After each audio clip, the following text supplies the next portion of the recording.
জলপরি আন্টি তো ঘুমিয়ে আছে। এখন আমি ওনার লেজটা কেটে নিয়ে যাই। জলপরি আন্টির লেজটা নিয়ে যাচ্ছি। হ্যাঁ, এটাকে একদম নতুনের মতো করে বানিয়ে আন্টিকে দেব, তখন আন্টি অনেক খুশি হবে। এখন আমি কিভাবে হাঁটবো? আন্টির লেজটা আমি আজকে একদম মণিমুক্তা দিয়ে সাজিয়ে দিব। আন্টি এটা দেখে অনেক খুশি হবে। জলপরি আন্টিকে দিলে আন্টি অনেক খুশি হবে। আমাকে পুরস্কারও দিতে পারে। হুররে! আন্টি কেমন লাগছে? আমি আপনার লেজটা নতুন করে সাজিয়ে দিলাম। সুন্দর লাগছে না? টমি সোনা, একদম অসাধারণ। ওয়াও আন্টি, এত বড় ডায়মন্ড! আমি এটা রাখবো। বাবা দেখো, আমি একটা আসল ডায়মন্ড পেয়েছি।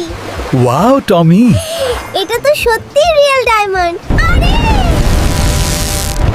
এটা কি ঘূর্ণিঝড়? ওরে বাপরে! আরে না, আমি ডুবে যাচ্ছি। আরে টমিকে যেভাবেই হোক বাঁচাতে হবে, তাড়াতাড়ি যাই। আন্টি, আন্টি, আমি ডুবে যাচ্ছি, বাঁচান আমাকে। এই তো আমি এসে গেছি সোনা, ভয় পেও না। আমার জন্য কেউ লাইক আর সাবস্ক্রাইব দিল না।